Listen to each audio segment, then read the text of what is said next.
Right guys, hello, welcome back. So this is the Battlefield Roundtable. We have not had these for the longest time. It's been about a year actually since I did one of these, and I am fantastically joined today by Jackfrags, Adam, who's Bong from Two Angry Gamers, and also Dolce. Hello guys, how you doing?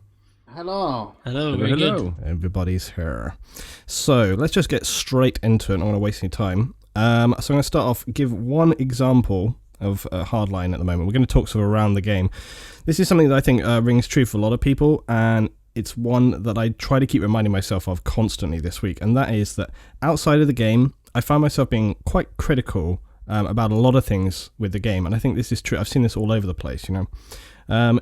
And the one thing is, the exception to that is that when I actually get into the game, I find myself having quite an immense amount of fun, and that's the differentiation that I've been trying to keep in my mind this week, that what you perceive and what you experience in the game can be two completely different things. So let me just go to you first, Jack. Let me ask you that. Do you feel that for many people, what they could negatively perceive in Hardline ends up actually not relating to the actual experience itself? Which honestly, for me, now that I think of it, has been actually generally pretty positive. What do you think there? Well, that's a bit of a crazy question. So you're saying that maybe people that haven't tried the game are very critical of it, but I was talking to Level about this yesterday, and we were saying that, you know, he has heard this, that a lot of people have been like, this looks rubbish, I don't like the look of this, why have they done this, it's not like Battlefield. But then when the people actually play the game, they're like, this is the most fun I've had in a long time. And, you know, that's something that I've seen kind of all over the place, to be honest. What do you think about that? yeah, I mean, I think they definitely started off. I think it stems from how they revealed the game, like when they showed it for the first time at E3 last year.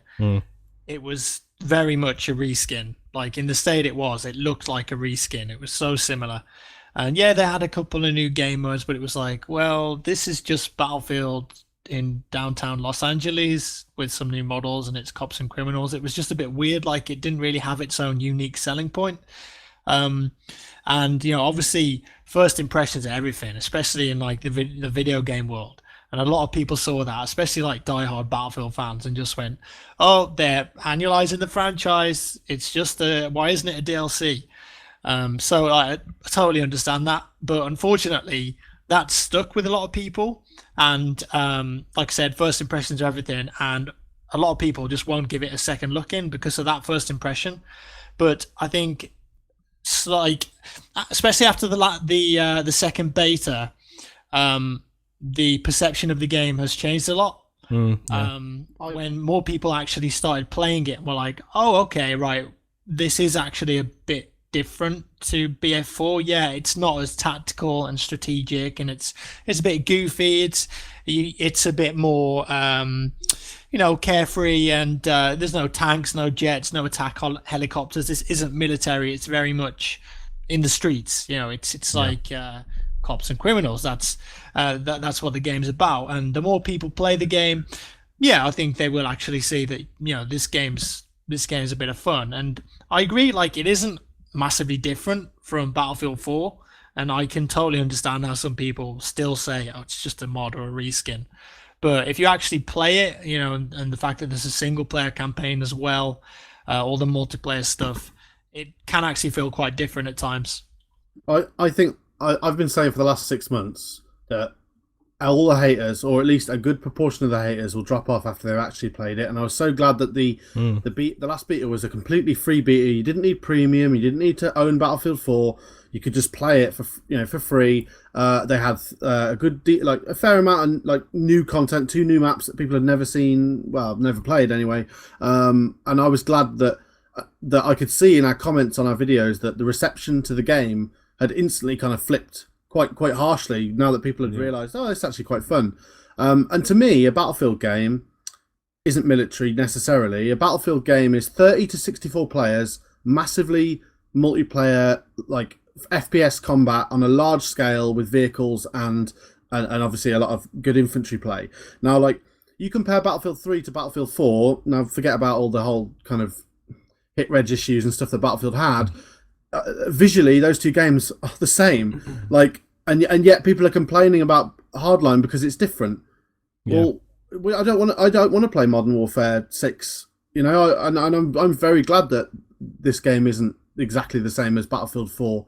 I'm extremely glad it's taken an almost a little bit of a bad company route with a little bit of humor dropped in. And I loved the Dead Space games as well, so I was quite quietly optimistic for the single player because I thought, well, this will do good single player games. So yeah, I suppose you could argue really that in many ways, like it's so difficult to walk that line between changing a game up. How much do you change it up before the audience kind of feel that it's just a reskin, or they change too much and it takes away from the core kind of values of what it is that they like? And this is something that when I've spoken to people at DICE in the past as well, they've kind of echoed that, where they're like, yes, it's the worst thing. We don't know like how much to change, what to do, etc., you know. But you could look at it from like what you're saying. It's good that they've actually taken it further away. I mean, they've already confirmed that the next, they're going to have like Battlefield 5 in like whenever that's going to be, 2016 or whenever they decide to do that. Yeah. But I mean, you could say I'd that love it's them actually. to I was going to say I'd love them to go back to World War II and make an absolutely stonking World War II Yeah, I'd shooter. agree with that. Like something really gritty and Yeah, I think a lot of people are like kind of feeling that. Stalingrad, or proper like use the destruction to its maximum capacity and just go mental with the Battle of Stalingrad. Yeah. I mean, you could. There's loads of stuff. The one thing that people always come back to with the World War II stuff is always like weapon limitations. But I feel like there's a lot of room for maneuver there.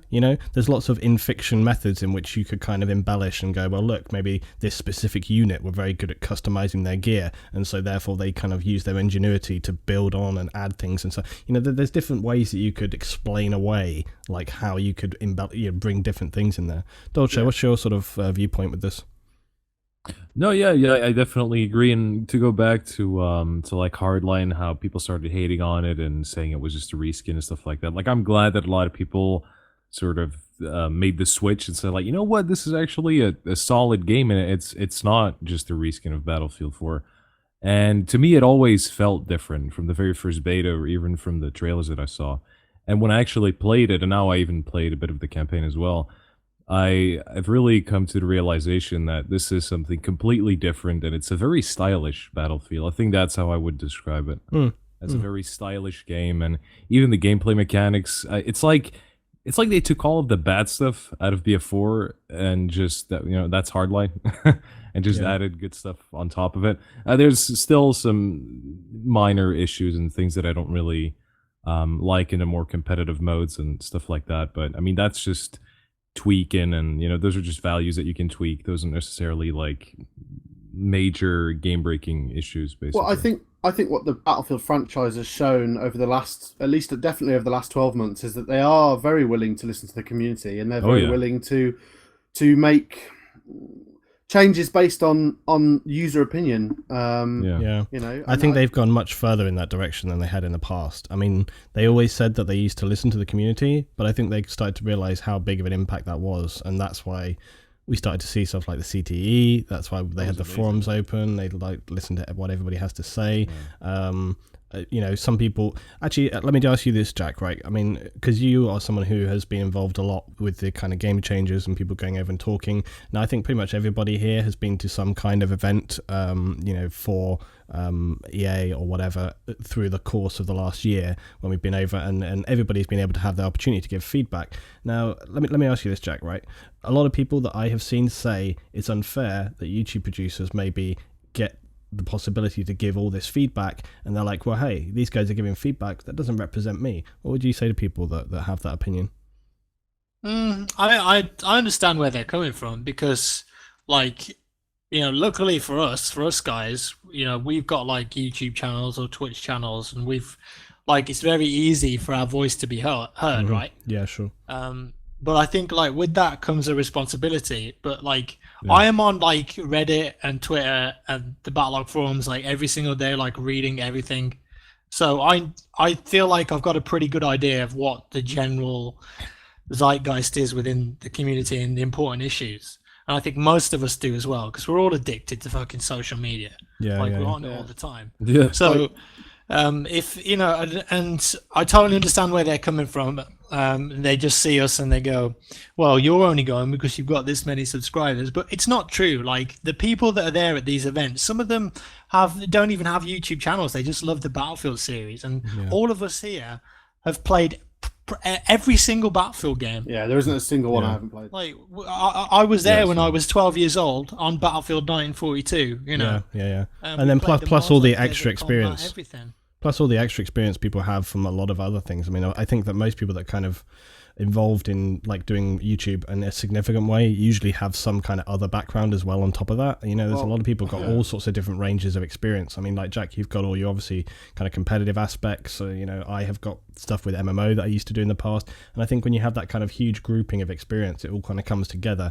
And I think also whenever I have been to any of these events, like I think one thing that people need to keep in mind is that it's not like when people give feedback to EA or to Visceral or to DICE, they kind of go, oh, really? That's a great idea. Let's immediately do that. They kind of listen and take it on board, but then they may choose to discard it. They go away, they think about it. So it's not like they literally are just sort of taking stuff from people and going like, that's definitely what we're going to do. You know, it's like very much a kind of open feedback. They can discard it in very much the same way as they will read through the forums, and they have people reading through the forums. So it's just like another avenue for them. It's just like another sort of feather in their cap, do you know what I mean, to try and help them produce the best game possible. And I know for a fact there's stuff in the past where we have all suggested the same thing and they still haven't done it because they just felt it wasn't the right thing to do, you know. Yeah, no, and I definitely I don't agree with people who have these concerns, but I can understand, like Jack said, because some of these YouTubers let's just say some of these YouTubers, a lot of people can just like I hear a lot of people out there, and I mean they're not wrong. They just view these YouTubers as press, which to a certain extent we're this extra channel, and we expose that many extra people to new Battlefield content. Now, on the other hand, I do like that they invite professional players who actually play this game on a very competitive level. So when they give feedback, let's say on maybe a new competitive mode or just standard gameplay features, like they know what they're talking about. And people like Jack as well, like he had a competitive background. I know Bong's a lot into CS:GO, and he likes. Not only that, me and Tommy studies computer games design with Jack at university. Well, there you go. I mean, I'm not saying that makes me qualified to bark out decisions at the devs, but I love games. I take it seriously. Exactly. In that I know what's fun for me, and I know what's fun for people because they say it in the comments, and me and Tom read every single comment on our channel, and I'm sure you guys do as well. Like, we're not just one person with an opinion, we're a person with the opinion, an opinion that is formed by our own little audience and our little pocket of the internet. I think that's very true, and I think people often underestimate how responsible YouTube producers can be. I think that whenever you're trying to give feedback, I usually am trying to keep in mind, like, okay, how is this going to be good for everybody? I think that's another thing people get confused. They think like, okay, they're just giving their opinion of what they want to see in the game. Usually not. What they're trying to do is sort of think, hey, how is this going to benefit like everybody? But okay, let's move on. So Visceral, obviously, you've picked up Battlefield Hardline. I mean, it's pretty impressive that they have managed to pull all this together. I think that's something else you've got to say.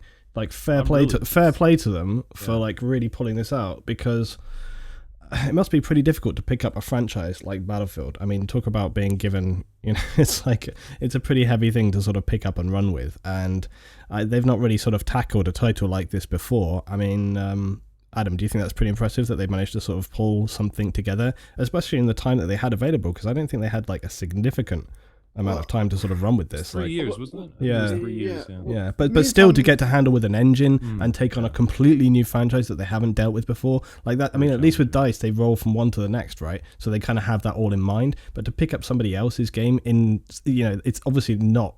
It's not like they've literally just taken somebody else's game. But you know what I mean? That's like me and Tom spoke to Steve Papoutis about this at I think was it Gamescom? Yeah, and we had a little interview with him, and we quizzed him on these kind of things, and they were saying that like Visceral had never had the Frostbite engine to play with, and now I personally don't see that as much of an excuse. I mean, that's something they need to take on the head and accept that that's a low point in our skill set. We need to get up to speed fast. But they thought about this long and hard. They said that they were going to potentially do like the Foreign Legion as a setting. Wow.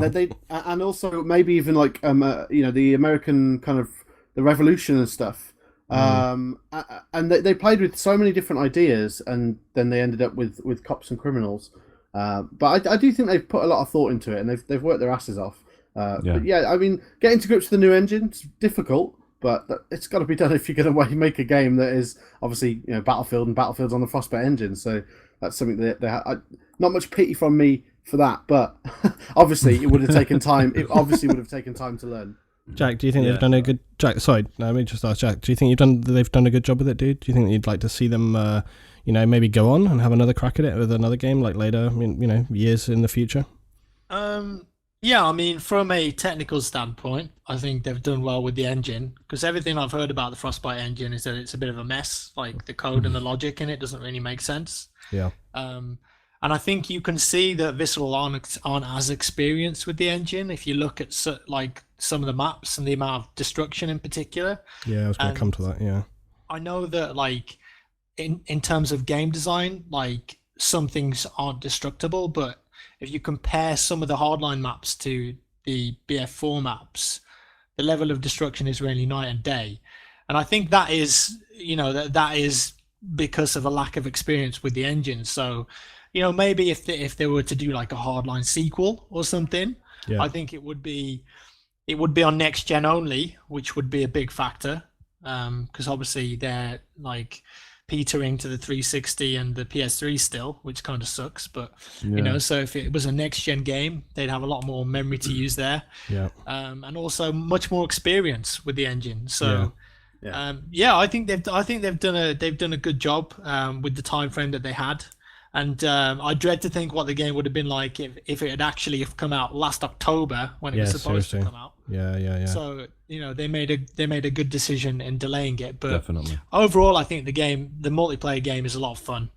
Well, it's benefited a lot from the CTE changes, hasn't it? That's core engine stuff that's enhanced it. DICE as well. DICE do a lot of work on Hardline, even though it is a Visceral game. I know that they do a lot of stuff with the Frostbite engine. I think they actually did the basic layouts for 3 of the maps as well in Hardline. Yes. They did do that. Yeah. So it's, from what I know, it's very much a joint effort between DICE LA, DICE Stockholm, and Visceral. Obviously, the main driving force behind it. Let me just ask you as well one thing, since we touched on it. Then Dolce, I'll come back to you. Sorry, dude. Jack, whilst you touched on it, I was going to ask this anyway, but the destruction aspect. Now, I think everybody can see that there is a lot less than perhaps what you would expect in in a normal Battlefield game. I mean, part of me feels like that's unforgivable. Part of me feels like it's completely forgivable given the context of the game that they're working for. But what do you think that means for people in real terms? Do you think it's really going to have a significant impact for people in the game? I mean, I have found the odd moment that I've been like, oh, what the hell, man? There's a situation where as a Battlefield player, I expect to be able to handle things in a certain way, and I felt restricted by the fact that there's less destruction. But do you think that's kind of a transitional thing, and that once you get to grips with the game, it won't really matter? Or do you think that is kind of a fundamental problem? What do you think? Yeah, it's just that initial expectation, I think. If you've not played the game and you've got a grenade launcher, someone dies behind a wall, as a Battlefield player in your head, you're thinking, oh, no problem, I can just blow that wall up and that'll get him. But that doesn't happen. And it is disappointing, but I think once you get over it and you see Hardline as a different game, it's not a big deal. You just got to think, well, that guy's in the building now. I can't destroy that. I've got to think of a way to either flank him or throw a Molotov in or throw a grenade in. So it's just thinking differently. It is disappointing because most Battlefield players are used to that now, that level of destruction. It's like you fire a rocket at a building and just this decal appears of a burnt building, and it's it feels weird. It's like you're playing COD or Titanfall or something. Yeah. Once you get over that, and you just have to accept it, it's a different game. It's not so bad. When we were at the last event in Guildford, Thad was saying I think he was saying to Jack, but I was stood kind of behind them, and I overheard that he was saying, there's a reason why some of the destruction was left out, specifically on Dust Bowl.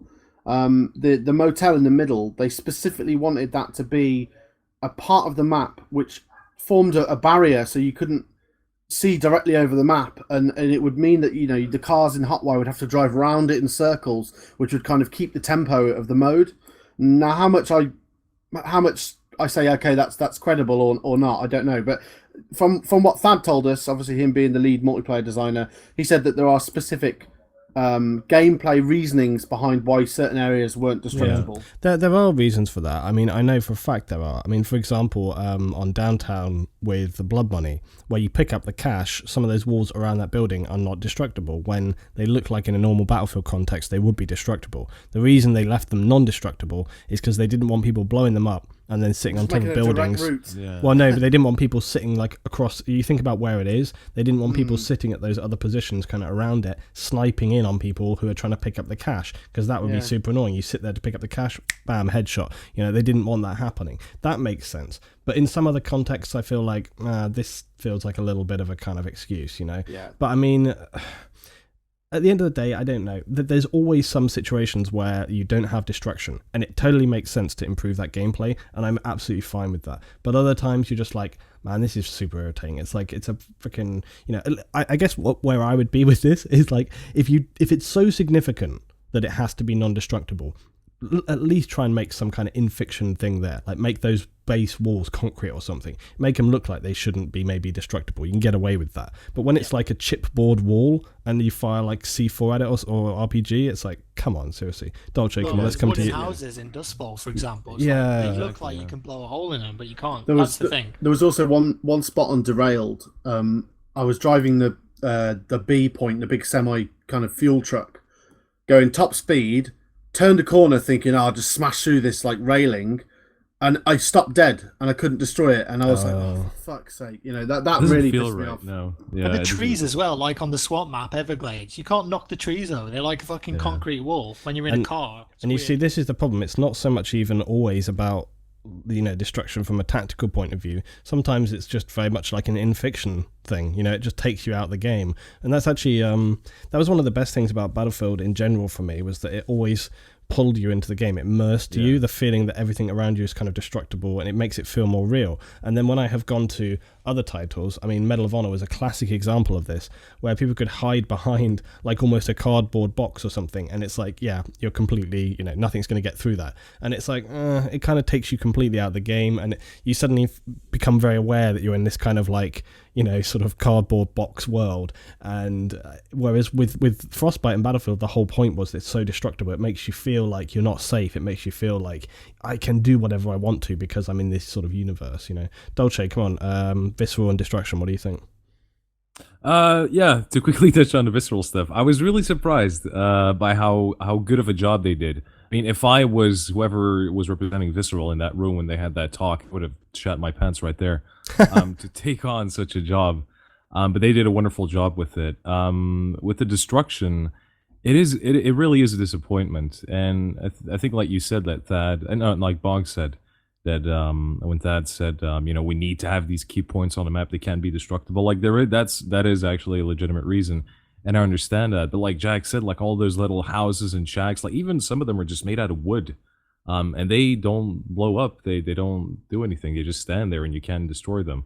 And I think, I'm not sure who it was, but when Battlefield 4 came out, same question was raised, and then they said, well, it wouldn't be fun if everyone could just like blow everything up and everything would be flattened. And I think that that sort of stayed the reason. That they always hide behind that sort of reason. They like, do, because when you think about it, they do, because when you, sorry, let me break in. They do, because when you think about it, they always say that, like, oh, well, we can't have everything leveled to the ground. That'd be no fun. When was the last time you could do that? Bad Company 2. And even then, that's like a bit questionable. It's not like you could literally level everything on the map. Battlefield 3, you didn't have it. Was like just everything. That Company 1 was like sandbox, and you could destroy everything, and I love that. Yeah. Like when you started a match, you had all these buildings, and when the match was done, everything was like smoky and like everything was just leveled, and I love that. It really gave you that sort of sense of progression. I like that. Now, obviously, I understand it wouldn't work on something like Siege of Shanghai. Like if you flatten everything, the map would look, you know, nah. But I mean, if let's say 80% of the buildings they were like fully destructible, fuck yeah. I mean, I made my video when I actually sort of went back and I looked back through sort of to 4 and to 3. I was quite surprised myself. Like, I had forgotten, even going back to 3, you look at the destruction in Battlefield 3, and compare it to some of the destruction in Battlefield 4 on those kind of, your sort of stock concrete buildings that you'll see dotted around, your sort of one-story thing with a... Like, yeah. And it's like, you see those, and it's like, you actually look in Battlefield 3, I was in an attack heli just sort of blowing them up, and when they all collapse in, I was like, wow, that actually looks quite a lot better than Battlefield 4, It's like, it's kind of surprising how far they've gone with that. But I think a big reason behind it is it's just extra stress being put on the servers or on the engine, or, I think it's just that extra amount of complexity that they can miss right now. To make everything run smooth. That's running smooth. That's a good thing. Let's just. This will be. If they actually said that like out in public, I would be fine with that. So yeah, that makes sense, and try and smoothen the engine and try and fix the coding and all the issues that they have right now. And then maybe like later down the line, when everything's stable and they feel like it's safe to start bringing that stuff back again, then yeah, sure, go ahead. Yeah, stability. I mean, let's just ask that one, Jack. Obviously, Battlefield 4 had a rocky road. Hardline, do you think it's going to be a stable release as far as we can tell? And feel free to not sort of like, drop them in it, because I think I would be fair to say that none of us know what it can be like. But, given all the effort they've put in, given the fact that they've got CTE, given that they've seen all the stuff at Battlefield 4, this has got to be a better release at like out of the gate, right? Yeah, I mean, no one knows for sure, right, what's going to happen on launch day. Like, their server might blow up or something. I don't know, right? The EA headquarters might explode. I think also people should need to remember, day 1, day 2, for Christ's sake, just give them a break, okay? Literally everyone's going to be trying to play. Everyone's essentially going to be DDoSed by everybody that's bought the game. Yeah, so it's like cut them some slack for the first couple of days. Don't judge on that. But a week in, then let's see where we are, right? I was going to say, but based off my experiences of what I've played already, the first beta, the second beta, every time I've played it at events, it's never crashed for me. Like, it's always been pretty stable. Yeah. So based off that, I'm 90% sure it's going to be a stable launch. Look how smoothly the open beta went. That was completely open and free for everybody to use. You didn't even need to own the game, and bam, like, I didn't have any problems with that. So fingers crossed. I mean, me and Tom were planning on doing a 24-hour stream. Sorry to plug. But yeah, obviously, if we're raging, then it's going to be because of like connection errors and stuff. But yeah, I really do hope it's going to be fine, and I've got kind of faith that it will be. Yeah, definitely. Like Bong said, the second beta, I was expecting a lot more issues, but no crashes. I think I maybe had one or something, but that's it. Like, no major crashes like we saw in Battlefield 4. No, like, servers being under load and not being able to join in, and no, nothing. Let me go to this then, okay? So, because I think we don't know what's going to happen, but I think basically what we're saying, guys, is that from the most part, it seems like it's going to be reasonable. We should expect that it will be. Let's go to premium, because this has been super contentious, and I don't know whether it's warranted, to be honest. Like, there's stuff in it that kind of does bug me, but I feel like, guys, it's not that big a deal. Like, it's gotten so much hate, and I'm just like, Jack, do you think people have got like just a chip on their shoulder about premium now? I mean, there is for sure the stuff like the competitive being sort of premium exclusive. That makes zero sense whatsoever. But overall, as a kind of package, is it like the big deal that everyone's freaking out about? I mean, for Christ's sake, seriously, if you just hate it that much, just don't buy it, right? I mean, the base game is worth getting. Premium, just make your own choice, seriously, right? Yeah, like, I think people forget that you don't have to buy things, like anything. It's like, just because something's there doesn't mean you have to buy it. Just because, like, I don't know, Samsung bring out the Galaxy S6, you don't have to spend your money on it. Just put your wallet away. But it's the new one. It's just an option. Like, I mean, some of the stuff like competitive play and ladders, that should definitely not be paywalled, and I don't know what they're playing at with that. They should have been more descriptive about the language with the pre-order exclusive guns as well. I mean, I know that's not related to premium, but like, we still don't know if we can actually unlock those without pre-ordering the game. The masks. I was going to say, like, I know Luton had a lot of problem with this, the wording of new player masks with unique gameplay benefits tied to each. Now, I would honestly say that it is literally suicide for the game if they make it so that if you've got a frog mask, you can jump over skyscrapers. I actually would love that. No way. Knowing the developers, it will literally be like an extra 20%. Like you'll get 20% XP with SMGs with a certain gun, or something like that. It's a little bit of a benefit, but it's not that much, And realistically, I don't think it'll affect like the actual game, other than like denying a player a gadget, which they may well actually need. So, if somebody wants to put a silly mask on, then I'll shoot them in their massive head hitbox. I have to say, I've kind of come around on this a lot. In the last couple of days, I've really had like an epiphany, because I've been like, if anybody watched my video today, I've been freaking out for like the last week or two, I've been getting more and more wound up with myself.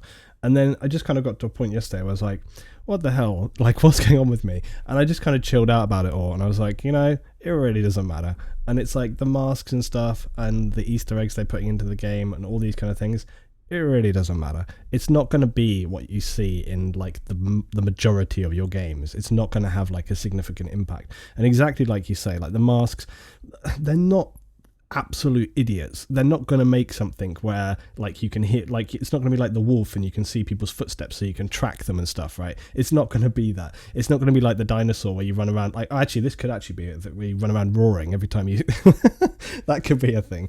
But it's like, but I think also they're pretty tricky to get right. Don't you have to have like 10 million or something in your thing? It's 10 million in your wallet at the end of any round. It's like a fair amount of money at the end of any really. Yeah. So you need to save $10 million before you can even unlock them. Yeah. All right. So I mean, you're not going to see this. It's not like in like 2 weeks' time. Well, actually, to be honest, knowing gamers, you actually might. But I mean, it's just it's not going to be that kind of thing. I mean, the only thing I tell you what, as well, for me, because I have probably been more critical than maybe others about this. I tell you where I was coming from with it is that I have still tried to, in my head, maintain like, this is like a Battlefield title like previous titles, and this kind of stuff has no place in there. But actually now, the way I'm looking at it is like Battlefield Hardline is very much kind of like, I wouldn't say it's like a complete sort of side project. It's not, but it's definitely a step to the side from your standard Battlefield stuff. And therefore, it's okay, you can cut some slack on these things, they're having some fun and people want that in the games. They clearly want that in the games, and why shouldn't people be able to have that kind of stuff in there? But I think getting back to what we were talking about with premium, I think they did kind of shoot themselves in the foot there. I don't know why they made it so vague. I think maybe they kind of realized they had to, because they don't know what they want to do. Yeah, I think they kind of had to sort of put it out there. And they were like, shit, we don't know what we're going to say about this. Oh, well, let's just give it a kind of rough description. But I think it came back on them, because then it just leaves it to interpretation, and then people go wild with it, which is much worse than actually they should have just written something, Yeah, I think marketing had to rush something. I think marketing just had to like rush something. I don't like it. Like all that you've seen, like from masks and from premium. Like, there's a lot of just nonsensical things in there. It doesn't make any sense. I think it was like, maybe, I don't know how things go in development world, but maybe they handed him over like all the assets and said, okay, this and this and this is going to be in the game. Marketing, like, just make some magic happen and give us a formula like how we can sell this and this and put this into premium and stuff like that. And I think they just worked on short notice and said, all right, we're going to do this way. And that's what they came up with. I think for premium, for me, I always look at it as like maps. How many maps am I paying for? There's going to be 4 expansion packs.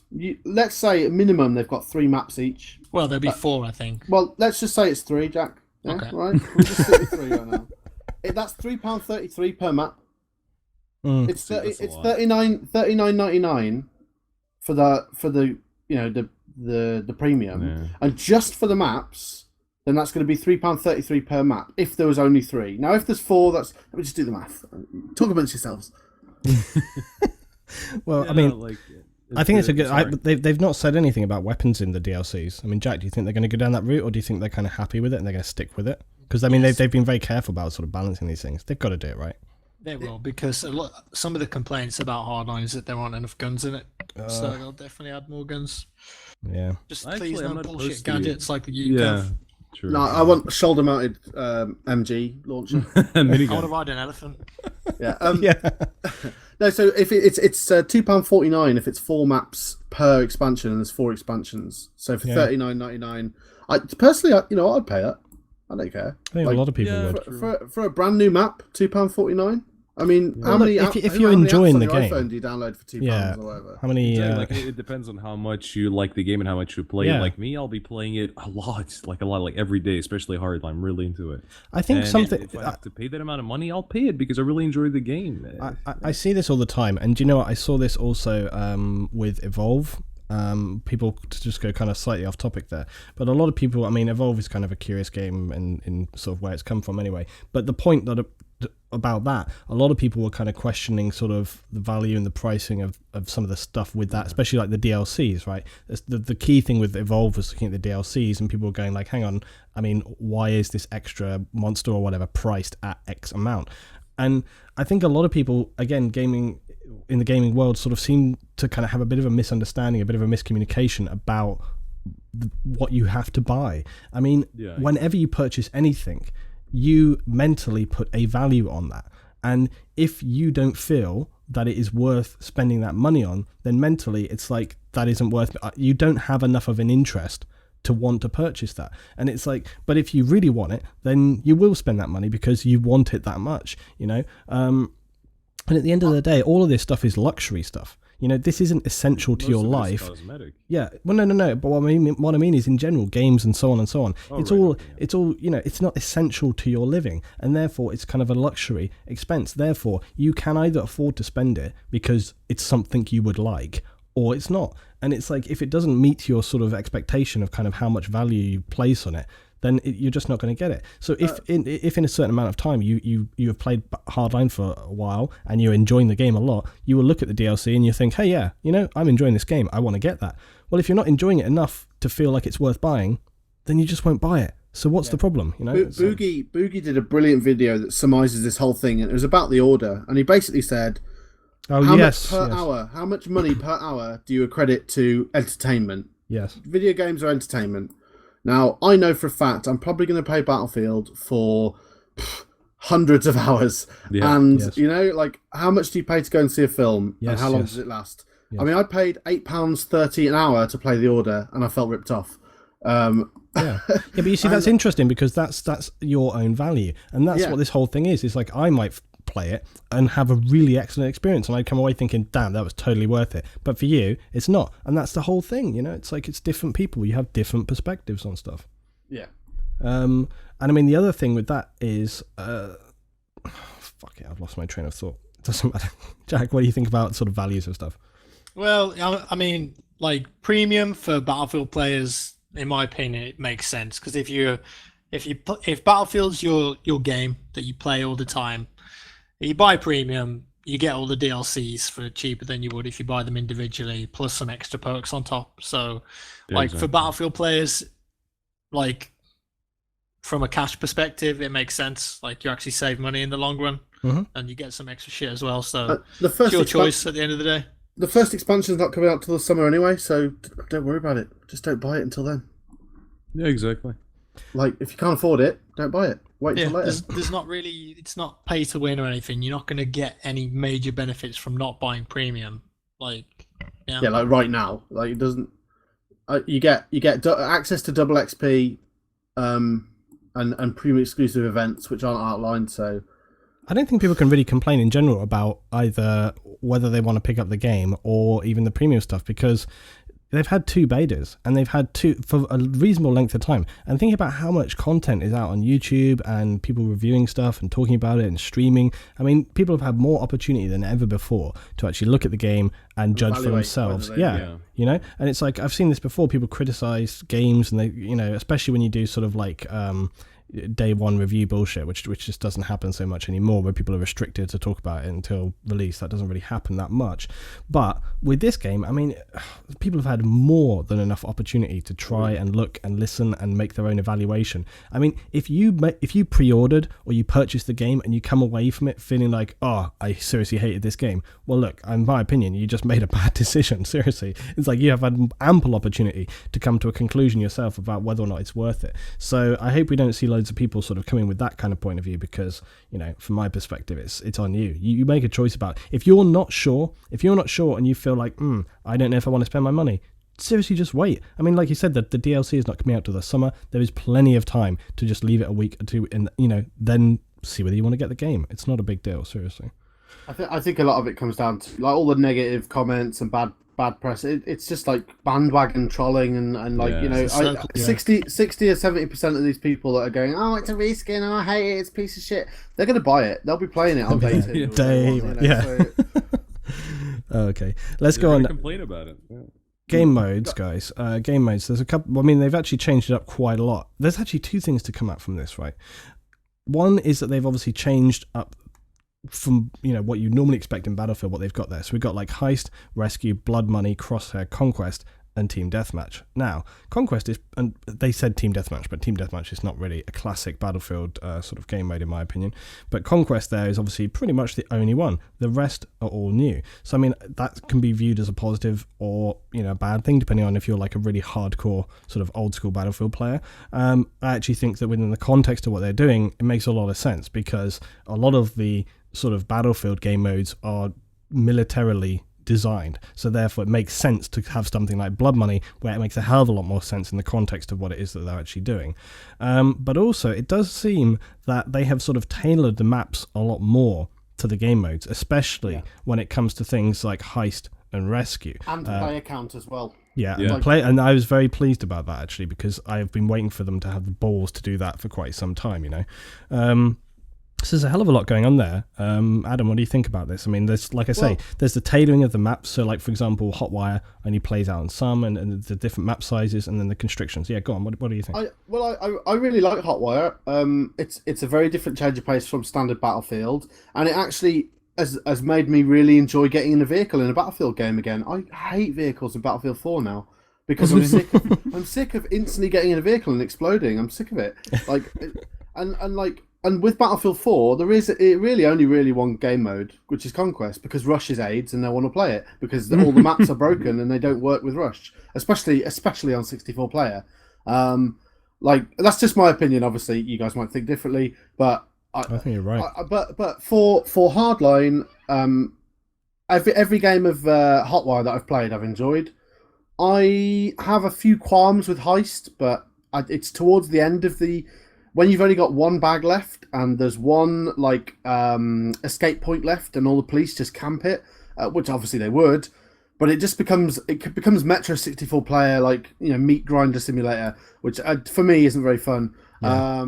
But then I think that maybe they just need to add a timer, and then after like 3 or 4 minutes or 5 minutes, then maybe that escape point finishes and then moves to a different one. I don't know what the solution is, but that's not my job to do that. Yeah. But I mean, Crosshair and Rescue are the two most important. They're the most interesting ones. Rescue, I really, really enjoy. I actually think that's going to be a great mode. If you've got 5 guys on TeamSpeak, I think that's going to be really fun. Yeah. Playing it on the Xbox One on the EA Access, there was a big problem with people losing and then leaving, and there being no penalty for that. So yes, you would then find yourself either in a game against one guy, or joining a game and being that one guy against 5 guys, and you're already three rounds down, which is again. And I actually I tweeted Thad about that, and he replied saying, yeah, we've seen it, we're taking it into consideration, but it's actually a low priority for us to add like a pause feature to it, and I think that's really important. Like, I think that should be a mid to high urgency on that, because that game mode, people are going to get really pissed off, especially if it's a competitive match that you've pre-arranged or it's part of a tournament. That's probably not going to happen. But it doesn't need a pause feature. It needs matchmaking. Like, you can't have a 5v5 game mode and not have matchmaking. That game mode is going to fail within the first couple of months if they don't have matchmaking. So you heard it here from a public. You heard it here. Jackfrags, you're going to get so many people joining mid-game, people leaving, and it's not going to be fun. Like, the only way that game mode is going to succeed is if it's played in private matches. Yeah, and exactly. I mean, and that's what I sort of plan. I mean, this is the trouble as well, is that sometimes you have if you're lucky enough to have a setup, I mean, I am constantly encouraging people to join a clan. It's like, you know, I have my clan, a community clan, but it doesn't matter who you join. It's worth joining somebody. Your gameplay experience will, you know, improve exponentially by just having other people to play with and to be able to do private events on the weekend or whatever. You know, it's absolutely worth doing that. From a public point of view, I mean, this is something that you guys know I talk about endlessly, is my frustration with the deterioration of public play.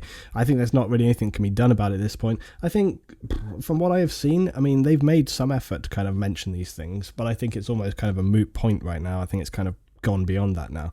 But I mean, stuff like Crosshair, that's going to be agony for public games. I mean, Crosshair's a shit game mode. I begged them not to put that game mode in the game. I was like, you've already got your cool rescue, you know, your hostage rescue mode. Yeah. You know, Crosshair. It's like the same reversed, right?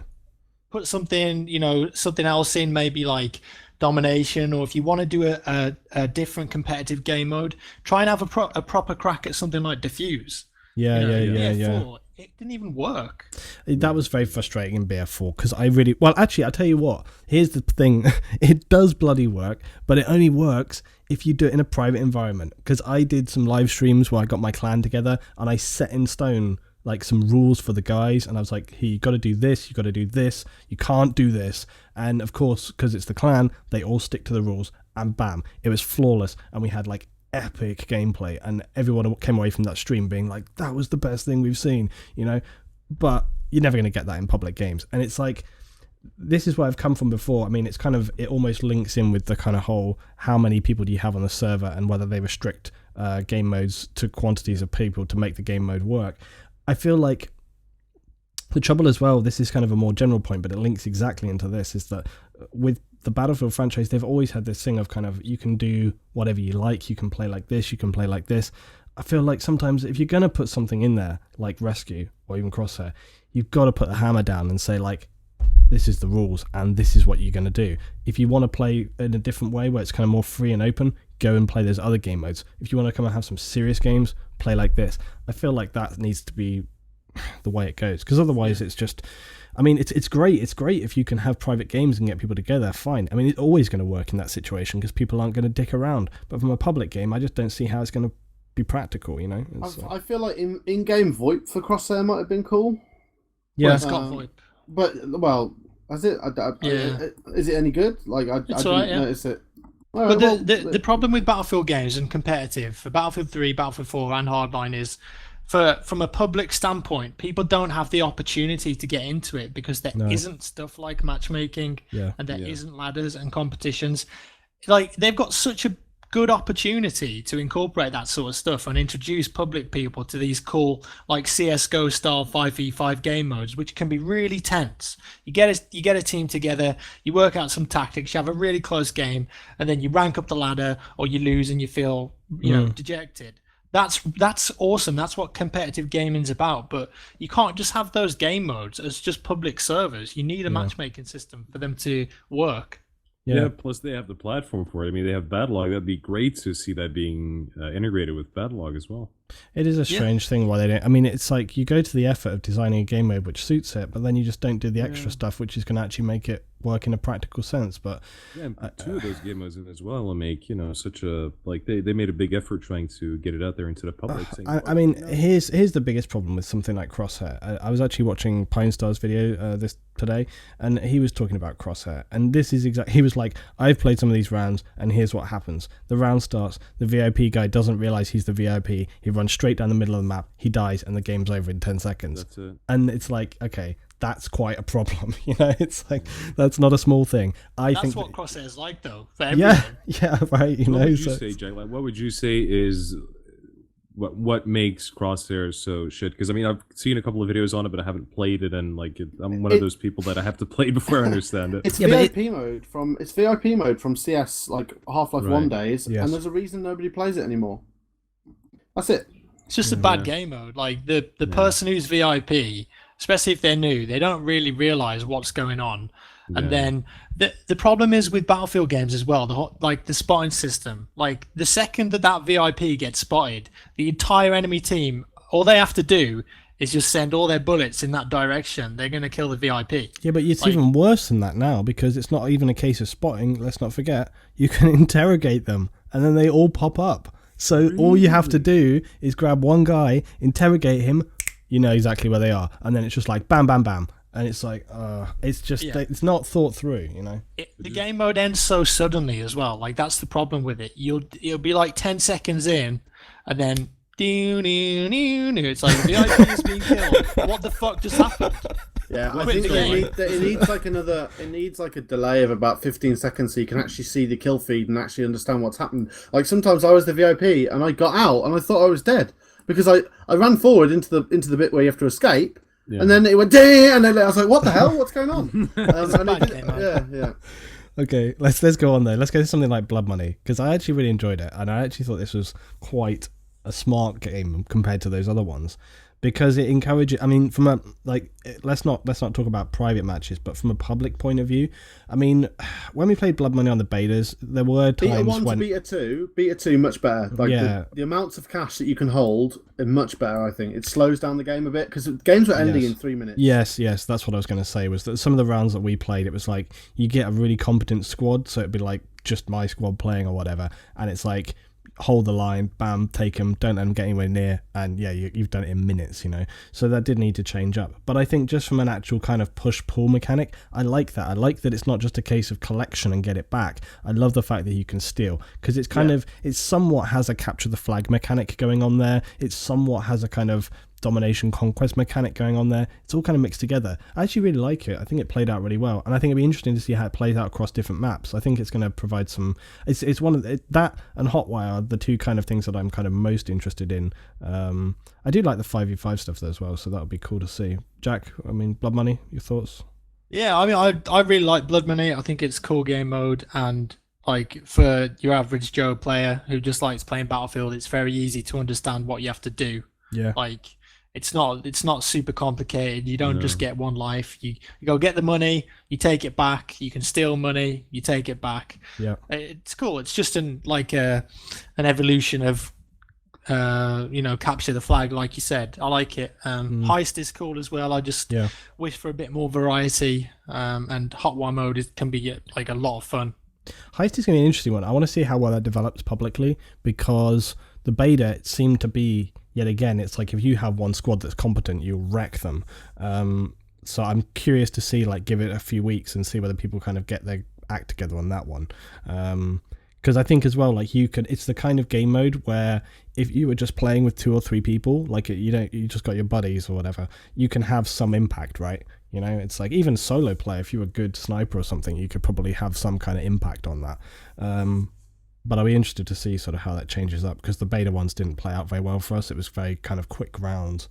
But I don't know whether that was just because it was on Bank Job. The map kind of dictated that it was fairly short, right? And it's like, so I'll be kind of curious to see how it plays out. You guys, I think I haven't played it out Heist so much actually on some of the other the maps, but I think you guys have, right? Did it play out better? I think it's going to take a while for people to just learn what they have to do. There's a little bit of teething where people aren't like, if you've got map knowledge as well. Objective, then I suppose it's the same as Conquest. If people aren't capturing the points, then they're not playing the game, and it's going to be a landslide. Yeah. I think there's a lot of map knowledge problems as well there, you know, because people don't know the routes and they don't know the best positions and all this kind of stuff. It's all that kind of teething problems. You give it a month and suddenly it's a completely different game, you know. So I think a lot of people as well don't realise they can steal from the enemy vault. Yeah, and they just run back and forth, just getting more money into circulation essentially. And if the other team have got a squad that's quite clued in and is just stealing from their vault, then the game ends pretty quick. Okay, let's just I've got 2 little things to come back on right now. Let's just very briefly talk about the single player and the campaign, because they really harp on about this. And I've played some. I think probably all played some. But I guess my main question is: do you feel like it's a worthwhile thing? And why do you feel that they push it so hard? I personally think, I think they pushed it so hard because Visceral was always known for their storytelling in Dead Space, and people really like those games. I think I've played a fair share of the single player now. I think I'm like in 3 hours, and I like what they've done. And I think that if you enjoyed any of the previous Battlefield campaigns, and I'm talking like from 3 to now to 4, If you've enjoyed 3 and 4. Well, so actually, you know what? Bad Company had some good stuff. Yeah, no, I really like Bad Company, but it's not in the same style. Like the newer ones were like very linear, and but I prefer 3 over 4 actually. But anyways, if you enjoyed any of those campaigns, you're really gonna like this one. It's very much in the same style. Now there are some issues that I have gameplay wise. Because they're trying to incorporate some like detective stuff, and like you have this magical phone, you have to scan this evidence. That part I think is a bit silly, and that's going to get very tiresome later on into the game. I felt like I was playing Metal Gear Solid, right? yeah, and there's like other things, like you can you have a room, you have 15 bad guys with AK-47s, and all of a sudden you're like pulling up your badge, you're screaming freeze, and only like those 2 guys will go like, oh sorry, put down their guns, and like everyone else is just like not aware of anything. You know, those things will get to you later on. You're like, that doesn't make any sense. But I really like the storytelling. I like the writing in it. Yes, The conversations really feel well written, and they actually feel genuine. My first I like the impression characters. after playing, I played the first mission where you kind of go through, the kind of suburby area, and he's sat in the car with the, I can't remember the characters' names. But I was going to say that the actual the facial animations and the voice acting reminded me really strongly of LA Noire. And I had like an instant kind of connection, and I forgot, like, for a split second that I was playing a game. It did feel a little bit like they say, TV showy, and in that cutscene, I wasn't like, oh, I'm watching an animated character, just and a voice line that doesn't feel like it's connected to the lip movements. Yeah, it was pretty good. Now I've actually just thought of something that I didn't pick up on at all, is that Premium has no mention of single player.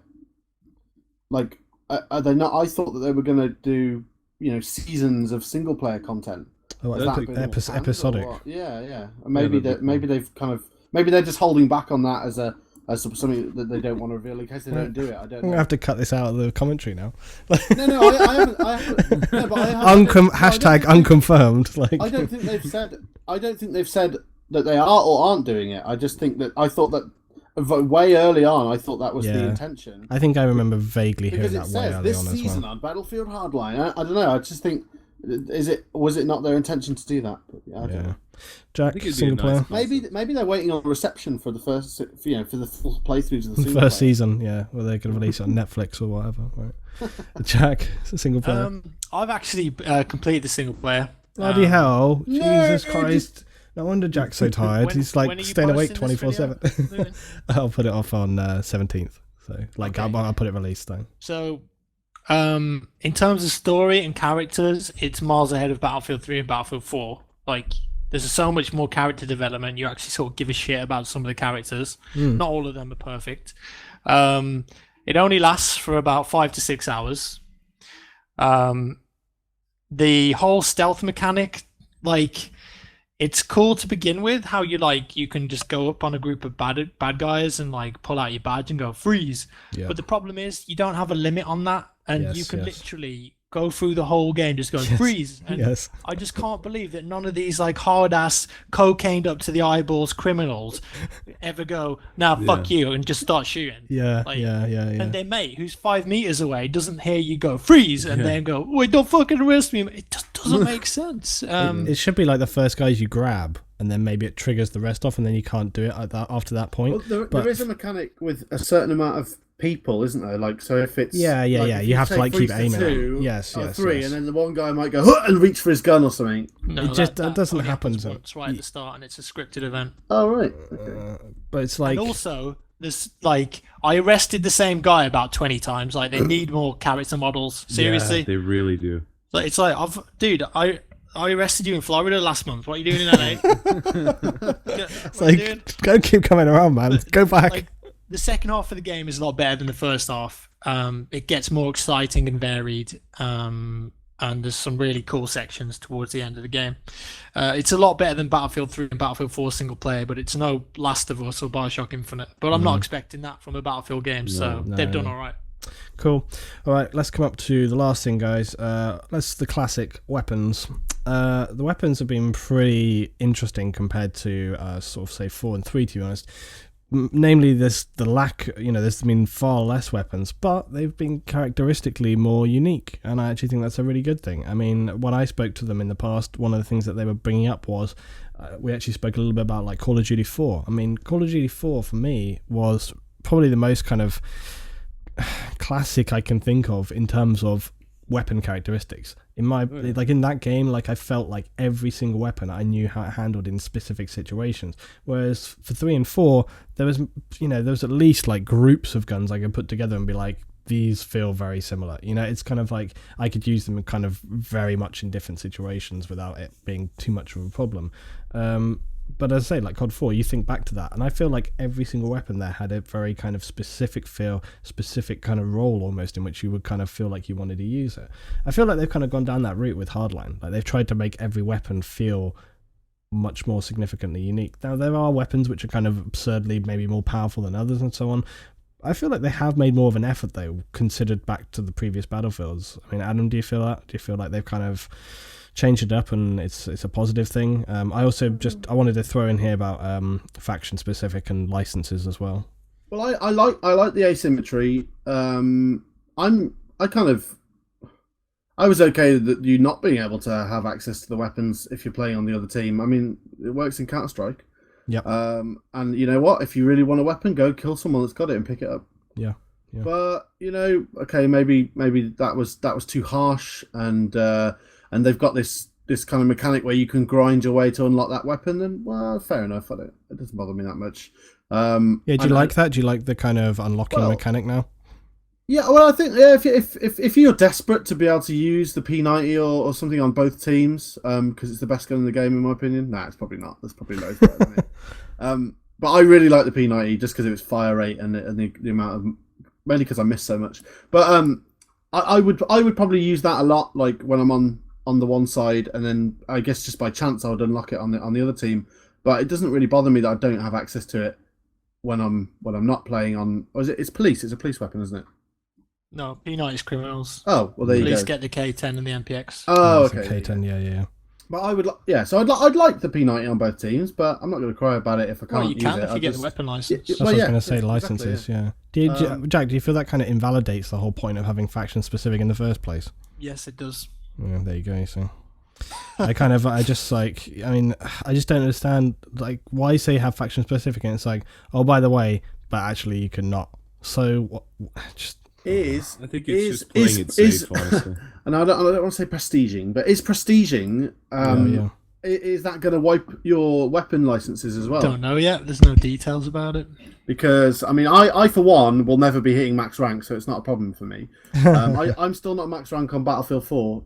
I don't play enough. When you prestige, as far as I'm concerned, like the whole point of it is that it does blitz everything. That's the point. It sends you back to 0, so it should take all that stuff out. Because that's the point. It's like you got to start again. You got to climb the ladder, start over. Dolce guns. What do you think? I like it. Like you said, I like that they're more characteristic, and I like the added recoil.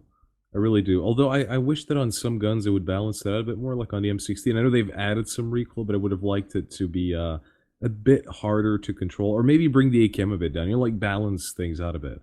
I don't like that it's harder to shoot people. I really love the battle rifles. Really like them. Ooh, yeah. They feel chunky. They sound meaty. They're good. Yeah. Do you like the fact that they have locked in certain weapons to certain classes more than they did in Battlefield 4 as well? It's less universal across the gun choices in terms of class. I like that. Yeah, I do, and I mean, I actually said that oh shit, what I've lost. Fuck. My brain's just... I know, I hate that. It's the worst thing ever. No, hang on, let me think of it. Yeah, go on. Okay. Jack, do you feel like they've actually managed to make a significant balance change to the guns? Do you think that's a positive thing? Like that, they handle differently significantly, or are you going to end up back to, your favourite 2 and 3 guns? Yeah, no, I do. I actually find myself using a much bigger variety of weapons in Hardline than I did in Battlefield 3 and Battlefield 4. It's like... In 3 and 4, I would only ever play Assault and Engineer, and it would be Ace-23, Scar-H, or like ACWR, AK-5C. Yep. Whereas in Hardline, I find myself hopping around classes a lot more because of the guns and also the gadgets. So I think they've done a pretty good job with balancing the classes in that respect. I like how they've separated the pistols as well. That's pretty cool. Yeah, I do actually. That's the pistols is something I like. They've really tried to push the characteristics of pistols in terms of making them feel like, I don't know. Do you know what I mean? Like they've tried to make them more of an. They always used to be just kind of like a bit of a backup, whatever. I always felt, and it's like I think they've kind of tried to bring them to the fore a little bit more. So I feel like they've kind of gone down that route. I remember what I was going to say. Go on, and I said it at an event, and pretty much everybody in the room disagreed with me. But great. I think that the like having a rapid fire pistol and the sniper, I didn't like it. Because I thought, well. Like so they're really great at long range. Oh, and great, they've got the best pistol at short range. Brilliant. Like I don't know. Personally, I thought it was like they're a long range class, so they shouldn't have this awesome short range pistol. I actually think I think we were there, and I sort of said that as well. Was the G18, and it kind of, I actually commented to them this exactly, that with the G18 I felt like it was a little insane. Like in 3 and so on, the recoil was pretty extreme, and with 4 as well, I think. And in Hardline, I felt like it was just not at all, even on the base gun, let alone once you've actually added some attachments onto it and it makes it completely stable at that point. But it was like I was dropping people at medium range with no problem whatsoever. Close range, they did never hope, and I was like, it kind of. I get why they've done it. I get why they've done it, because they want the class to not be just a sit still class. They want you to be able to move without being a complete sort of walking target. They want you to be able to defend yourself.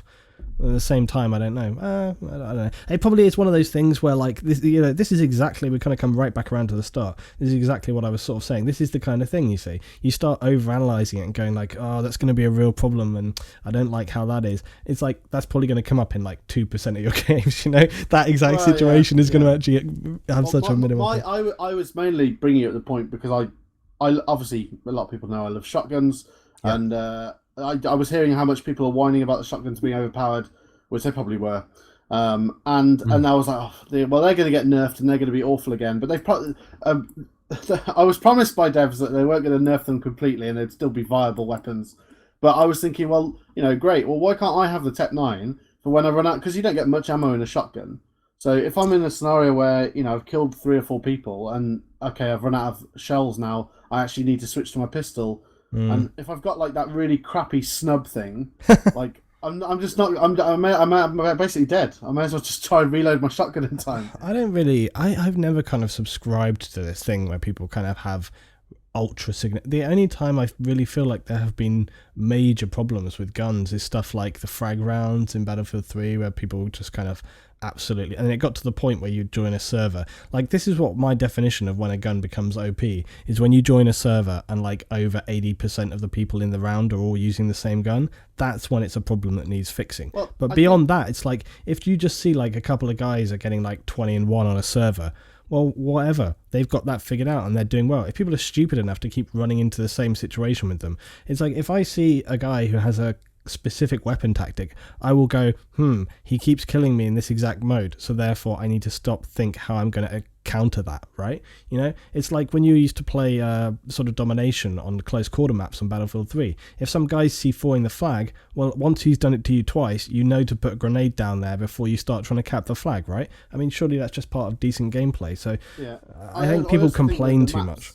The maps, like especially Bank Job, inside the vault, inside the bank, it really does. It's nice close quarters, corners, and corridors that a shotgun really does excel at. But on Dust Bowl, you ain't getting as many kills with that shotgun. Well, that's the point anyway, isn't it? I mean, it's a freaking shotgun. It's like, that's the point. That's the whole point of it, is that it's powerful in close range. If it's not going to be powerful in close range, then what's even the point in having it in the game? You may as well just take them out completely. So I think, people just need to chill out with that. But actually, Jack, let me ask you that one. What do you think is like? When would you consider a weapon to be OP? Or again, do you think there's no such thing unless it's a really extreme situation? What do you think? I don't think there's any such thing, and it's just just a circle jerk. It's like the Ace 23 or the M16. Yeah. Like AEK beats the M16 in almost every scenario in close range. More than that as well. In long range. More than that as well. I mean, it comes down to personal skill. The gun doesn't make the player in most situations. It's like, they'll get like a lucky kill, but you still need to have some competency. Otherwise, it's just not gonna work, is it? Yeah, exactly. Right, guys, so I think this is probably a good place to wrap up. We've been talking about Battlefield Hardline. What's your thoughts? The game's coming out this week, and this will be going up probably on the release day for most of you. Let us know your thoughts below about the game. Give us feedback on everything that we've talked about today. Please go and check out the guys' channels. They'll all be linked below as well. And feel free to drop any questions you may have about the game or good topics that you think will be excellent for the next time. Probably be coming up in a couple of weeks' time. I'll get some more people together. It might be a slightly different panel composition, and we'll talk it out next time. So, guys, thank you very much for joining me today. Cheers. No, thanks for having us on. Thank you. Good times. And, yep, I'll see you guys next time for some more Battlefield Roundtable.